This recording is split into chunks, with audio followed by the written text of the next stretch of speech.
noite, meus irmãos. Que a paz do Mestre Jesus esteja com todos. Vocês me permitem, está falando, estou atrapalhado aqui, fazer um desenho na lousa, rapidinho, sem tomar o tempo de vocês?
Esse é o nosso tema da noite.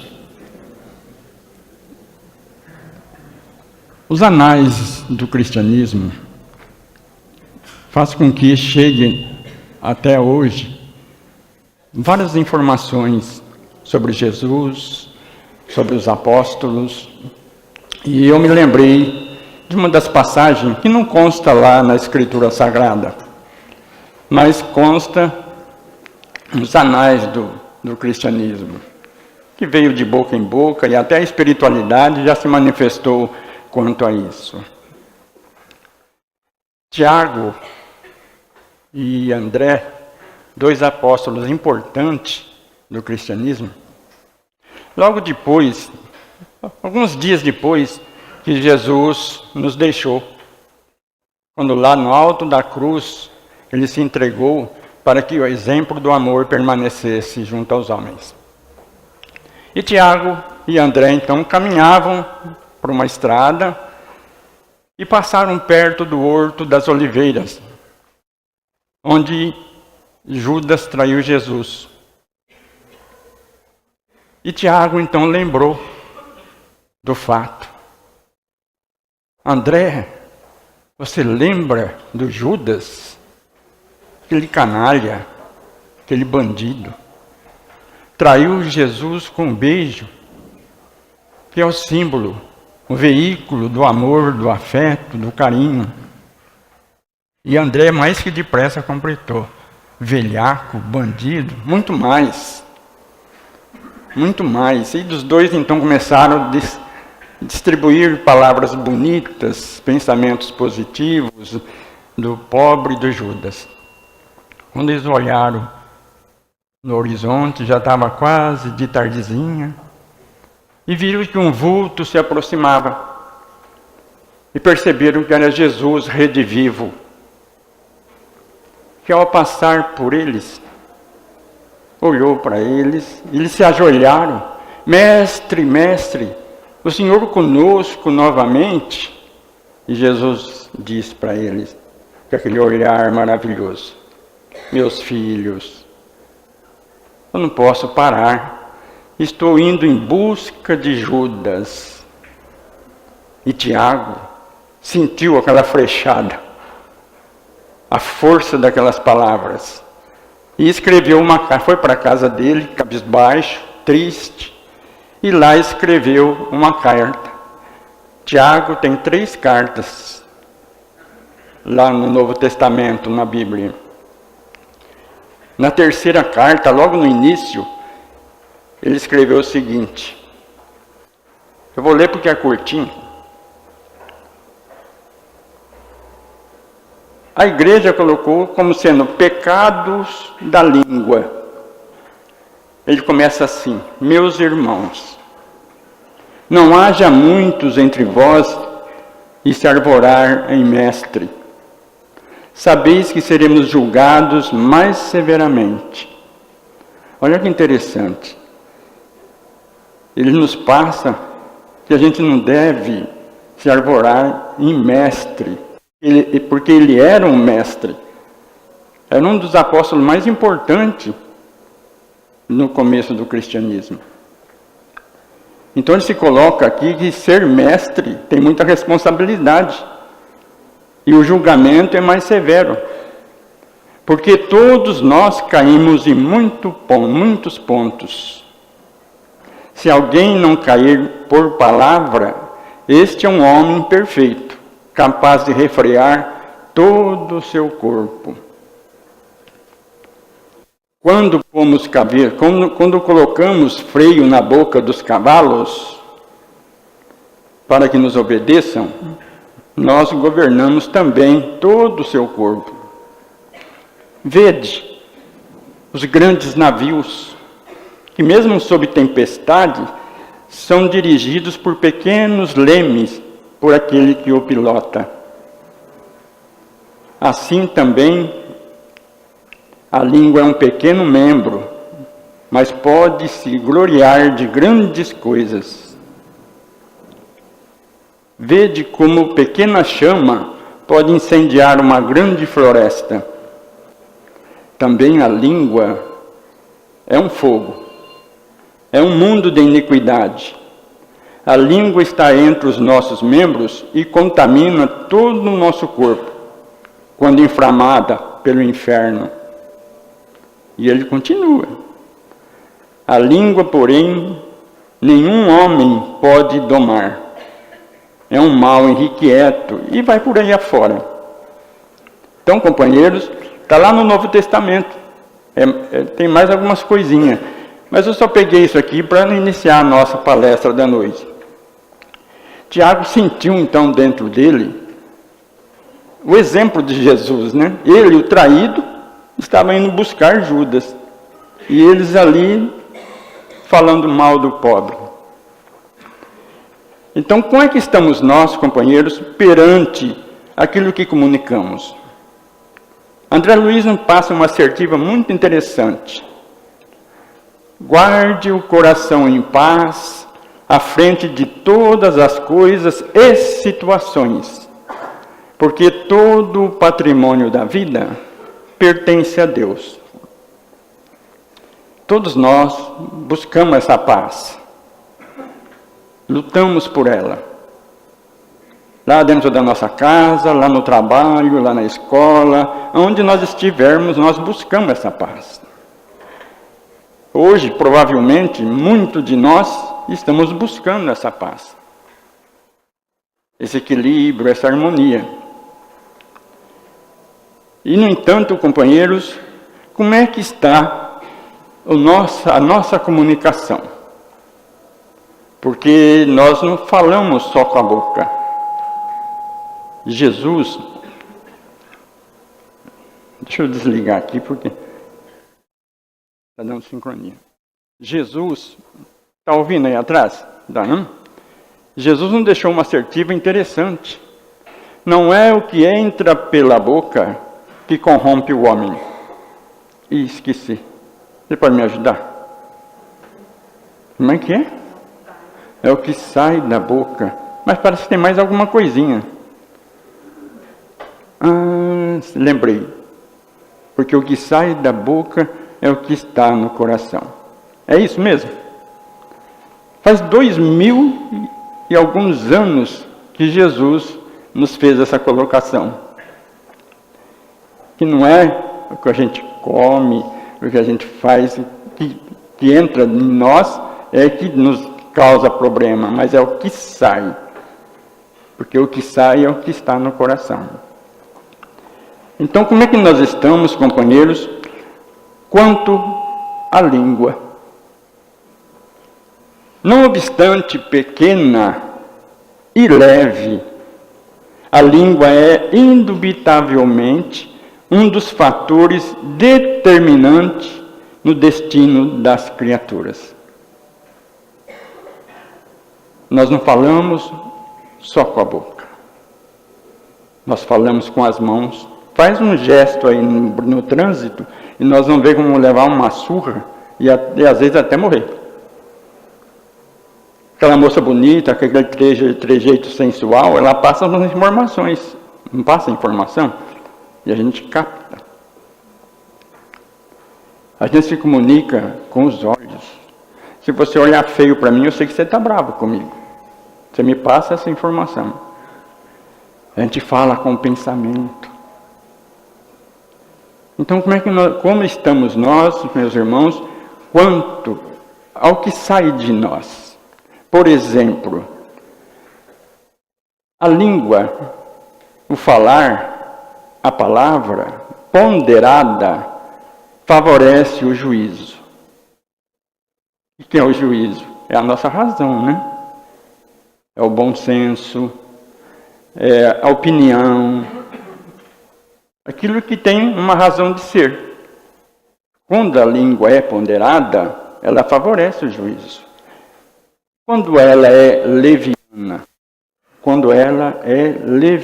o que acontece? Descortina imprudência. E é verdade.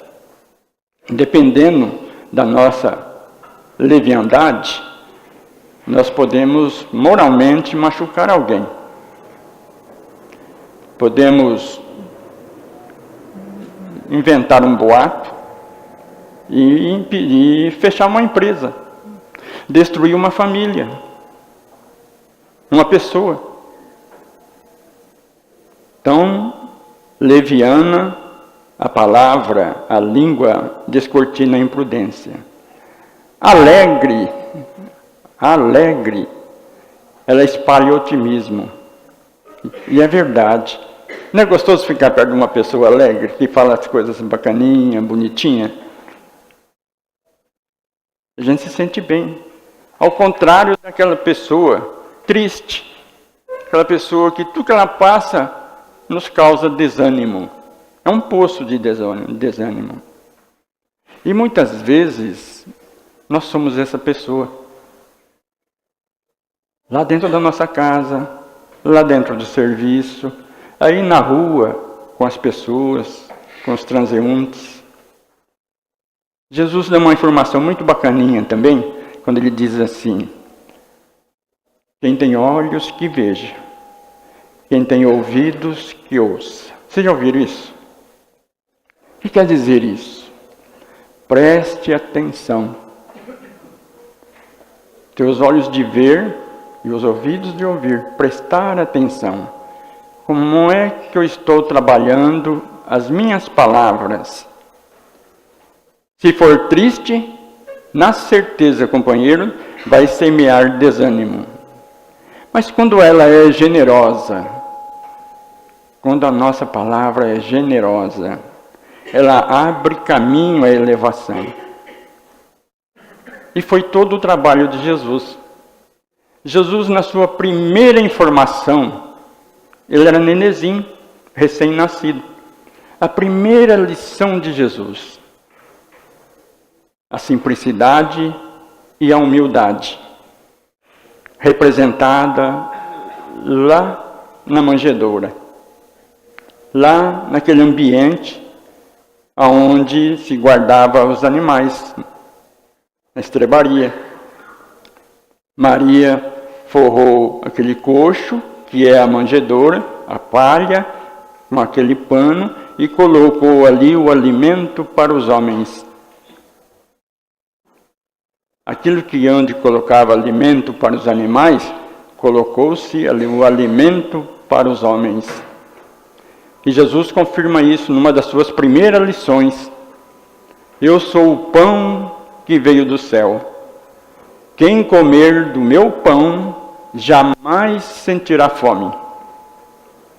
E qual que é o pão de Jesus? É o amor, na forma do seu evangelho. Quem traz o amor para dentro de si e trabalha, se alimenta disso, se fortalece com isso, logicamente ele é alimento para os demais. E por isso que as nossas palavras teria que ser generosa, porque abre caminho à elevação, da mesma forma que Jesus nos conduziu até aqui. Mas quando a palavra é maledicente, quando a palavra é maledicente, o que ela causa? Ela cava despenhadeiro, buracos, onde até nós mesmos, autor da palavra, acaba caindo. E levando com ele as pessoas que aceitam a provocação. Mas quando a palavra é gentil, quando a palavra é gentil, ela provoca reconhecimento. Por isso que a gentileza, primeiramente, o que é uma gentileza? É um pequeno favor, que somadas no nosso cotidiano, torna-se grandes favores. Mas a gentileza é um pequeno favor. Então, a língua, a palavra gentil, provoca reconhecimento. Muito obrigado. Atrevida, a palavra atrevida, que ela é uma que intromete na vida dos outros. Ela traz perturbação. Vocês estão anotando aqui? Tudo isso. É roteiro. Quando ela é serena, ela produz calma. E o que é a calma? A calma é a quietude, a tranquilidade, aquelas coisas gostosas da gente ter. E quando ela realmente é serena, ela produz calma em nós e nós para os outros. E quando a língua, a palavra, ela é fervorosa. Fervorosa. Ela produz o quê? Ela impõe confiança. Quando aquela pessoa fala com convicção da verdade, aquela coisa que não interessa para nós e para os outros também, mas fala com convicção, com fervor, naturalmente nós vamos confiar. Por isso que os grandes líderes, se forem evangelizados, transformaria a humanidade. É pena que a maioria dos líderes tem o fervor na conquista dos bens materiais, na força bélica que a gente vê em determinados países no momento. Mas, companheiros, aquela palavra fervorosa, sim, impõe confiança. Enquanto que a palavra descrente, o que ela produz? Frieza. Frieza, não traz nada de interessante para ninguém, é uma palavra fria. E por isso então que eu trouxe aqui essa mensaginha muito legal. Estou louco para ir na frente, mas não vou ficar aqui atrás. Eu peguei aqui algumas, pequenininho papelzinho, mas eu grifei só o amarelinho aqui, porque é só algumas coisinhas que eu vou abordar. Né? É o tema da crítica. Mas essa crítica não é fácil, não, né? A crítica também é barra pesada. Por quê? Porque é destrutiva. Quando a crítica é destrutiva. Mas quando é a crítica construtiva, acontece só coisas boas. E vocês vão ver. Procure silenciar onde você não possa prestar auxílio. É comum as pessoas não estão prestando atenção, falando, mas estão dando palpite. E muitas vezes palpite errado. Porque se fosse palpite bom, seria acolhido. E ela não ficaria de lado. E por isso que ela está criticando. Não é? O tempo que se emprega na crítica pode ser usado em construção. Olha que interessante. Todas as vezes que criticamos alguém, estamos moralmente na obrigação de fazer melhor que esse alguém a tarefa em pauta. Aí sim, se eu sei fazer melhor, eu posso falar alguma coisa. No sentido de ajudar, nunca de perturbar. Criticar não resolve, porque o trabalho da criatura é que vai determinar o valor. Agora, que jeitadinha essa questão. Lembre-se, por vezes basta apenas um martelo para arrasar aquilo que os séculos construíram. E é verdade. Um martelinho, nós colocamos para ele, vai demorar, mas a gente põe ele no chão. Um martelinho. E a língua que funciona como aquele martelinho constante, eu sempre gosto de lembrar primeiramente lá em casa, porque é lá que é o setor principal da nossa vida, é ali que nós construímos a nossa vida. E quem tem um martelinho na língua, e esse martelinho é afiado, e dependendo do que ele põe, sim, todo o patrimônio, tanto moral como físico, tudo para o chão. Por isso que o vigiar e orar que Jesus fala é muito importante. Vamos lembrar que por vezes basta apenas um martelo para arrasar tudo aquilo que os séculos construíram. Vamos ver esse aqui. Os milindres. O que são os milindres? É aquela danada daquela sensibilidade que a gente tem de não aceitar determinadas orientações, determinadas ideias, porque a minha sempre é melhor que a dos outros. E quando choca a minha com os outros, eu fico melindrado. O que eu faço? Eu largo o grupo e vou embora. Não volto. Quando sai lá e vai formar outros grupos espíritas, até que é válido, né? Mas na mais das vezes, a gente se melindra por coisinhas insignificantes. E perde a razão de ser da sua estadia, daquela sua estadia naquele grupo, das possibilidades que ele poderia ter. Então não permita, meus irmãos, que as suscetibilidades lhe conturbe o coração. Olha só, o ouvir e o ver, prestar atenção. Dê aos outros a liberdade de pensar, tanto quanto você é livre para pensar como deseja. Por quê? Porque cada pessoa vê os problemas da vida em ângulos diferentes. E pode ser que aquele ângulo da qual aquela pessoa está vendo seja melhor do que o meu. E por que não discutir e aprimorar isso? Ao invés de se melindrar e ir embora. Porque os melindres arrasam as melhores plantações de amizade. Quem vive de se ferir, acaba na condição de espinheiro. Olha que interessante. Então, companheiros, é a gente começar a perceber como é que eu estou perante a mim mesmo. De que forma eu estou construindo em mim os recursos para a minha paz interior e que essa paz possa se ampliar no ambiente em que eu vivo. Lá em casa, lá na rua, lá no trabalho, lá na escola, onde nós estivermos.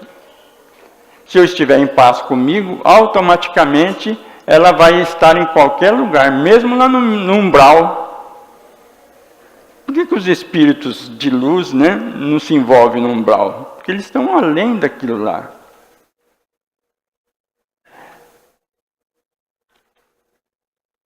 Agora essa aqui é interessante. Vocês vão ver que eu estou pegando umas mensagenzinhas, porque nós recebemos, todas as vezes que a gente vem no centro, uma mensagem ali na porta. Quando a gente lê e aceita a orientação, a gente aprende.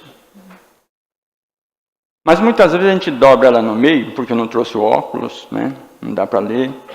Ou então, porque teve preguiça e não leu, vou ler lá em casa. Mas só que ele chega lá e já põe a mensagem lá em cima da mesa, da peça lá. Aí vem um menino, faz um aviãozinho, joga pela janela, lá se foi a mensagem. Ele não recebeu mensagem nenhuma. E como mensagens são verdadeiras palestras condensadas, a gente tem que aproveitar. Tem que aproveitar. E quando a gente aproveitou, não joga fora não. Vai lá naquele carro que está parado, põe ele no para-brisa, ou esquece lá no supermercado, no balcão da farmácia, onde a gente for. Muitas vezes uma mensagem dessa salva uma pessoa. Porque era aquilo que a pessoa estava precisando. E não aconteceu por acaso. Você não largou aquela mensagem lá no balcão da farmácia por acaso. Alguma coisa te levou ali para isso. E nós vamos ajudar sem saber, como os passistas embaixo, que nos dão um passe. Quantas pessoas se curam através de apenas um passe, às vezes, vai embora satisfeita da vida, harmonizada, e o médium nem fica sabendo que foi ele que foi o transmissor daquela felicidade para a pessoa. E era até bom que não sabe nem, porque senão fica metido, né? Não é? Então, mas é o trabalho. E é isso que a gente tem que fazer. Essa mensagenzinha fala dos sinais. Sinais. Começa assim. Sua conversação dirá das diretrizes que você escolheu na vida. Olha só. Sua conversação dirá das diretrizes que você escolheu na vida. Dá para se pensar. Seus gestos na luta comum falam do seu clima interior. Dependendo do nosso gesto, mostra quem somos ou não. Não tenha dúvida. Seus pensamentos revelam suas companhias espirituais. E é interessante isso, abordar esse terminho aqui, porque nós sabemos que ao redor do nosso planeta, já muitos oradores já falaram isso aqui, os livros também já nos informam, esse pensamento não é meu, mas é da espiritualidade. Naquele livrinho que chama Roteiro, na lição número 9, o Emmanuel fala dessa questão dos espíritos desencarnados. Que ao redor do nosso orbe, aqui do nosso planeta, existe de 3 a 4 vezes mais espíritos desencarnados do que os que estão encarnados. Que hoje nós estamos aí na casa dos 7 bilhões e meio de criaturas, né, de espíritos encarnados aqui. 3 vezes mais dá 21 bilhões de espíritos desencarnados, imantados aqui no nosso planeta. O que é que esses espíritos estão fazendo aqui? Com tanto caminho em busca desses páramos de luz, esses mundos maravilhosos que existem, por que estão aqui impregnando, né, imantados no nosso orbe? Porque são espíritos doentes, vingativos, obsessores, infelizes, viciados, e vai por aí afora. E são bilhões de espíritos. Então nós estamos no meio dessa multidão espiritual. Tanto é que Paulo, né, nos disse lá na sua carta, estamos rodeados de testemunhas. Então, qualquer deslize, companheiros, no nosso pensamento, nós situamos com esse ou com aquele espírito, que estão assim, de boca aberta, e nós vamos fazer o que eles querem. Que defesa nós temos? Se nós usamos realmente as lições evangélicas da doutrina espírita e nos reformamos, nós fazemos a nossa luz. Apaga-se essa luz aqui e nós vamos ver que vai ficar tudo escuro. Vamos ter dificuldade de sair daqui, vamos trombar um no outro, vamos tropeçar, se tiver um buraco lá na frente, nós vamos cair todo mundo dentro do buraco, porque estamos nas trevas. Mas acende a luz. Que seja um palito de fósforo, porque a luz vence sempre as trevas. Se essa luz ficar acesa eternamente não terá trevas. Por isso que Jesus disse lá no Evangelho: brilhe a vossa luz, faça-se a sua luz. Sinal que a gente já tem a luz, é só fazê-la brilhar. E ele se coloca como a luz do mundo. Eu sou a luz do mundo. Quem andar comigo jamais verá as trevas. Olha que interessante. E esse é o objetivo nosso, fazer a nossa luz brilhar. Por isso, nossos pensamentos revelam nossas companhias espirituais. E muitas vezes, determinadas ações nossas, nós falamos: será que foi eu que fiz isso? Como que foi eu que fiz? Foi. E a gente não acredita. Sabe por quê? Porque dependendo das nossas emoções, o nosso cérebro entende que o nosso corpo está correndo perigo, algum risco. O que ele faz? Ele aciona as glândulas suprarrenais que vão lançar na corrente sanguínea a tal da adrenalina, aquele hormônio, essa substância que todos conhecem, que tem 3 funções principais: de nos armar para a defesa, ou para a fuga, ou então para o ataque. Então nós ficamos preparados para isso, ou para fugir, ou para atacar, né? Ou então ficar na defesa. Então nós encontramos pessoas, irmãos nossos, que constantemente estão com um escudo e uma espada imaginária nas mãos, sempre atento, porque ele vai ser atacado. Alguma coisa vai atacar ele. Uma palavrinha que a gente fala, ele já se arma. E passa a vida que nem um zumbi nessa condição. Ou então, a gente ataca, seja verbalmente ou fisicamente, e machucamos com as palavras a pessoa por dentro, ou então machucamos, entre aspas, na pancada mesmo. Não é? Ou então, ao contrário, a gente não ataca, não se defende, mas volta, foge para dentro de si, emburra e entra numa depressão profunda, difícil de sair. Por isso, companheiros, seus pensamentos revelam suas companhias espirituais. Vamos ver se tem mais aqui. Tem mais uma pequenininha aqui. Substitua o teu vocabulário pelas boas palavras. Elimine as más. A palavra é instrumento da vida para a comunicação e o entendimento, e não arma de agressão, violência e vulgaridade. O uso irregular das palavras corrompe a mente e rebate o homem, porque o verbo expressa sempre a qualidade moral de nós todos. Porque há pessoas que falam bem e são más. Não é justo que, sendo bom, te apresentes mal. Olha só. Portanto, companheiros, como é que nós estamos quanto às nossas palavras? Vamos analisar isso aqui. Eu fiz um coração. Por que eu fiz um coração aí? Porque a gente acredita que o coração é o foco do nosso sentimento, não é? Mas será que é o coração que sente?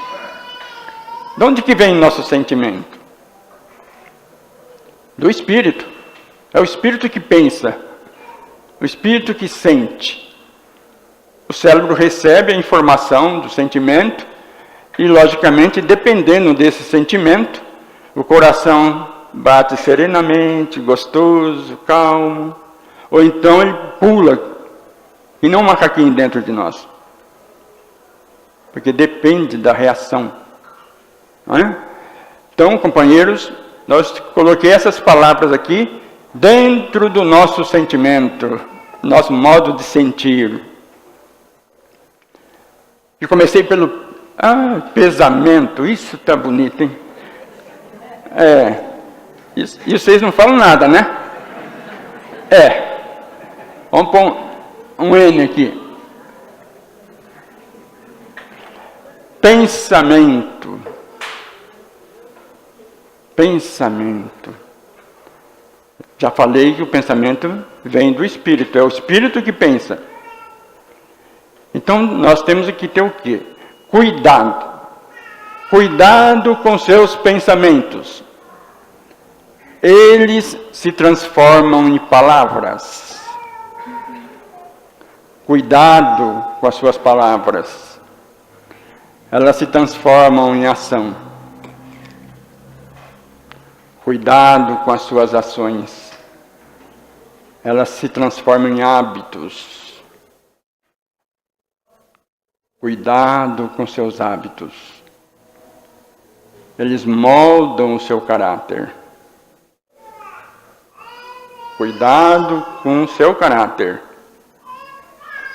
Eles determinam o seu destino.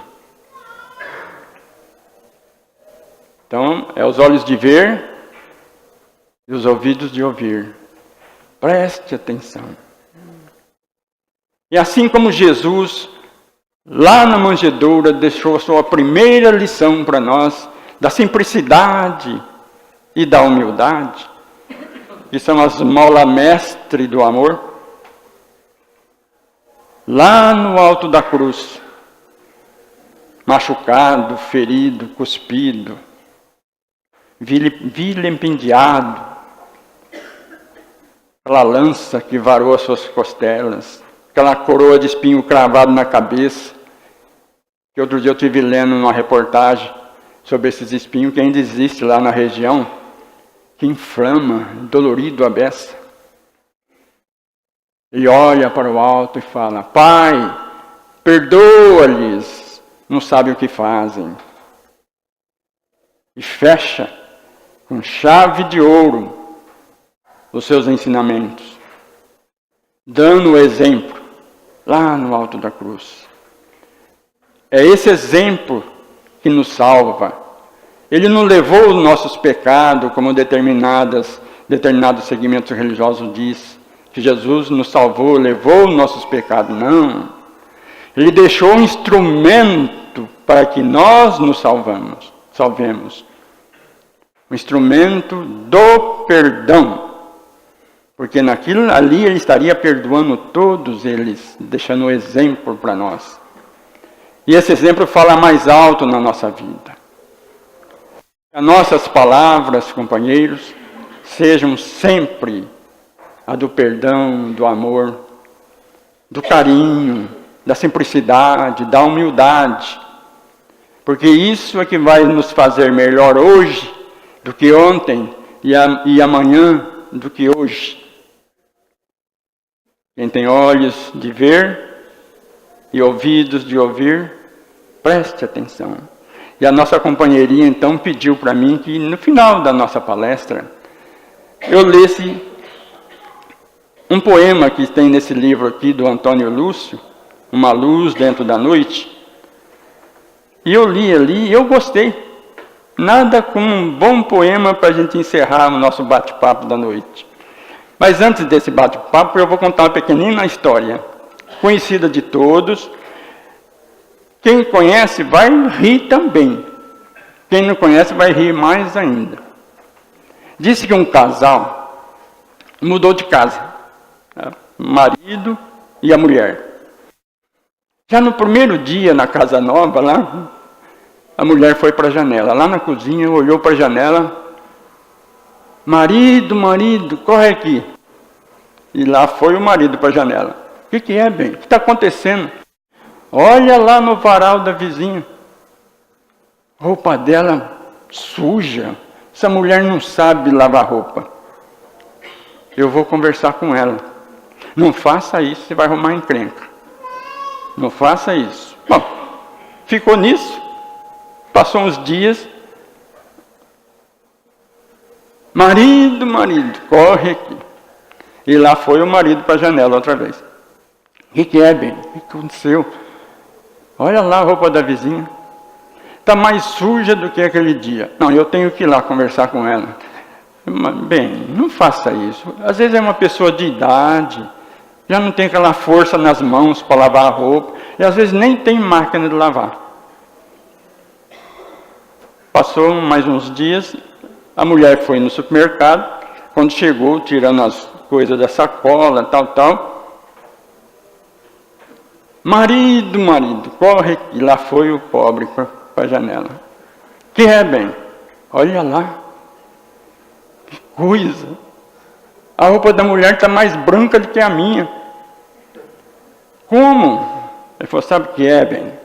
É que quando você foi no supermercado, eu peguei água e sabão e lavei a nossa vidraça.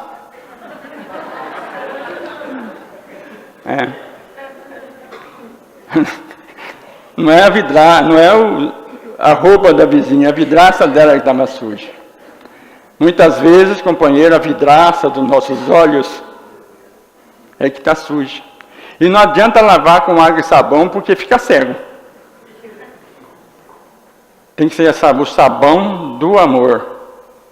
De dentro para fora. Tá? Então fica a historinha para você contar para a molecada. Senhor amado, agradecemos pela vida, pela paz e pelo amor, pela bênção de cada dia, pela união da família. Muito obrigado, Senhor. Pelo corpo que nos deste, perfeito ou cheio de dor. Pela mão que nos ampara, pela doença que nos sara. Muito obrigado, Senhor. Pelas belezas do mundo, o jardim que nos dá a flor. Por tudo que nos alimenta, pela fonte que descedenta. Muito obrigado, Senhor. Agradecer é simples demais. E por isso, com todo o amor, peço desculpa se ainda insisto. Muito obrigado, pois eu existo. Muito obrigado, Senhor. Legal.